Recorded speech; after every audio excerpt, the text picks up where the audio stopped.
Many of our speakers are with us today talking about sustainability goals for the future, but our next speaker is making it happen right now on a significant scale. Emile Haddad is chairman and CEO of FivePoint, one of the foremost community builders in California. FivePoint owns and manages Great Park neighborhood in Irvine, Valencia here in Los Angeles County, and Candlestick Park in San Francisco.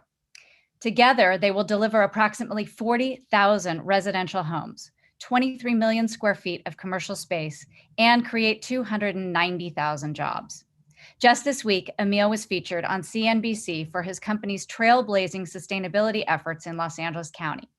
At Valencia in Santa Clarita Valley, FivePoint is building the largest net zero community for greenhouse gases in the nation. To Emile, sustainability goes far beyond emissions reduction. Social equity and environmental justice are central to FivePoint's environmental mission. The company's communities in California incorporate a range of values that are essential to a resilient and healthy society. I've been honored to serve with Emile at USC's Less Center for Real Estate, where he is chairman emeritus of the Advisory Council. Emile was also a member of Governor Newsom's task force on business and jobs recovery. Please join me in welcoming my friend and Summit keynote speaker, Emile Haddad, who will discuss how the built environment can help us meet our GHG emissions reductions goals. And to kick things off, we're going to run part of a CNBC segment from this week because better to see it than just hear about it. Thank you. The amount of carbon dioxide in the Earth's atmosphere is at its highest level in human history. That's according to a new report that scientists released just yesterday. 419 CO2 parts per million recorded last month. Surprisingly, homes are among the main contributors to emissions. But there's a bold new plan to mitigate that in Los Angeles County, an entire community with zero negative impact on the planet. CNBC's Diana Olick, live in Valencia. Hi, Diana. Hi, Shep. Yeah, after 20 years of planning and battling it out with environmentalists, this project is finally and literally getting off the ground. It is an ambitious blueprint for the future of net zero housing that is thousands of homes with zero carbon footprint. It was really an attempt from us to change the paradigm and turn the debate with the environmental community from across the table to let's sit on the same side of the table. The plan at FivePoint Valencia is for more than 21,000 homes on 15,000 acres, built by big names like KB Home, Lennar, Toll Brothers, and TriPoint. There will be affordable multifamily units and commercial space, and it will be the largest net zero development in the nation. How creative do you have to get to net zero? Well, you have to be very creative, and you have to challenge yourself, and you have to think differently than yesterday. The homes, of course, will have solar and electric vehicle chargers. Each home will have high-performance attics that reduce the need for air conditioning, heating, and ventilation.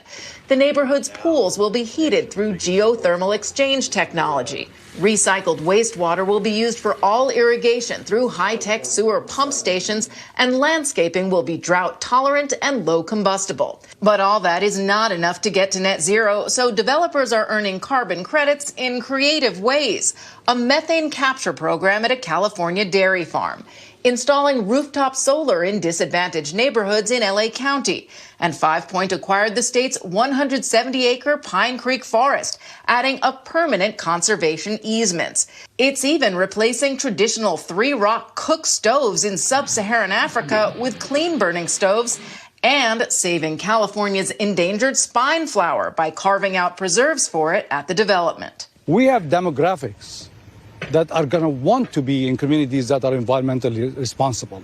And investors who want to be in them as well. A lot of my clients are saying we're looking for ESG, and developments like this are going to attract capital. So you're going to see more people doing developments like this so they can get the capital.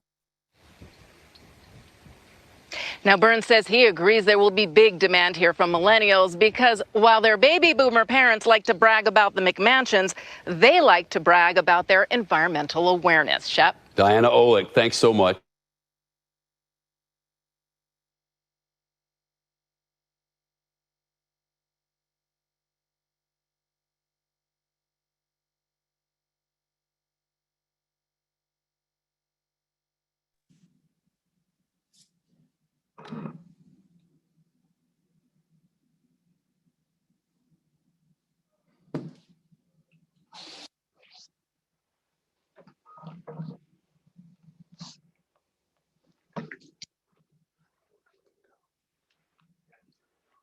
Oh, I need to go now. Okay. Well, Nadine, thank you very much. This is what happens when you're remote. You don't know when to start, when to end.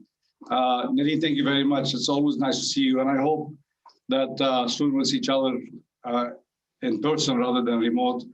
And thank you for having me again here. It really is a privilege to be speaking at a summit like this.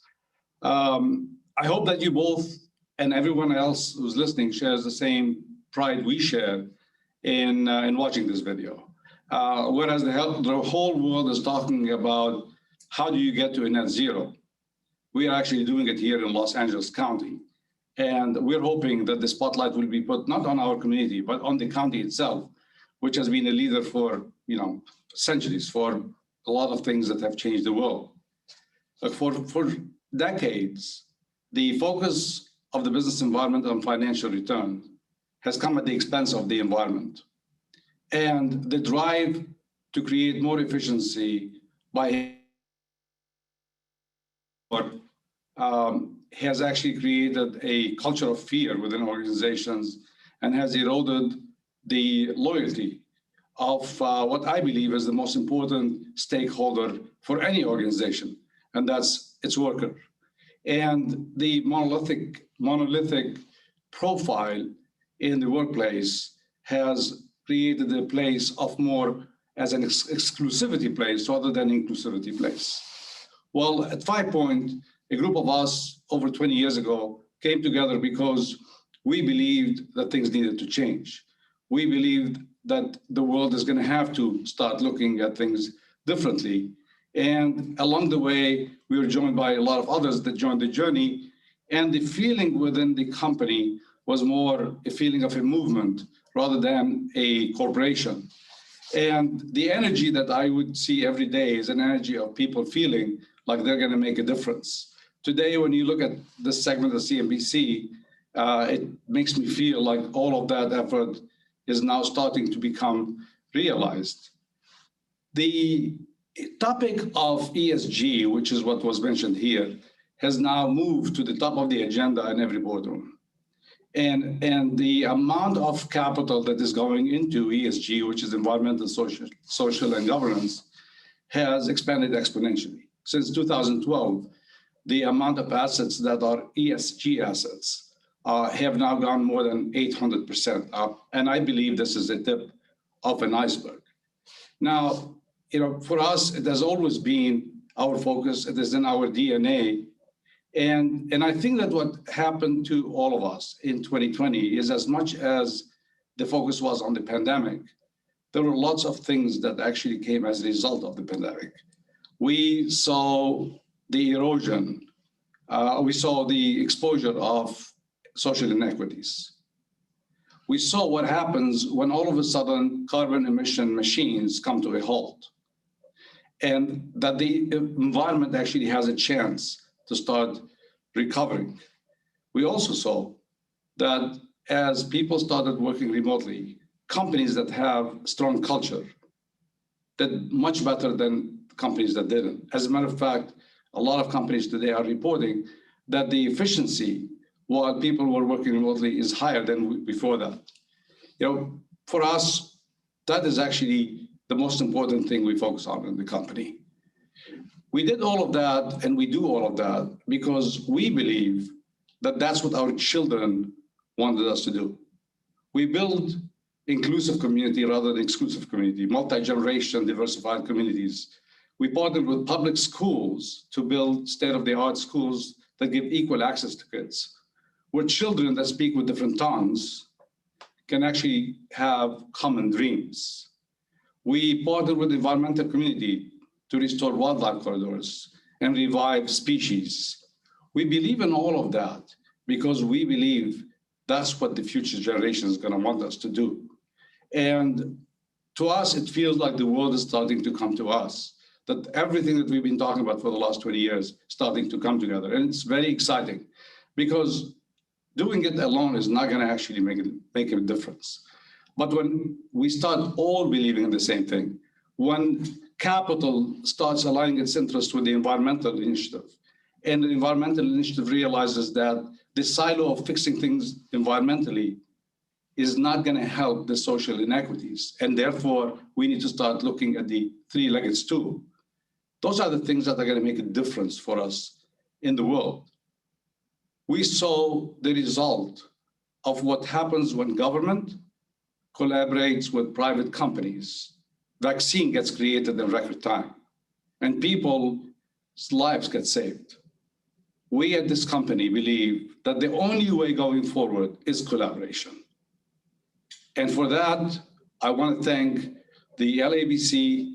I want to thank all of our partners on the environmental side, on the business side, on the social side, because as much as this CNBC segment highlighted the company and what the company did, none of this happened alone. We're not environmental experts. We have a lot of partners who are helping us all over the world right now. And for that, I thank you, and thank you for having me again.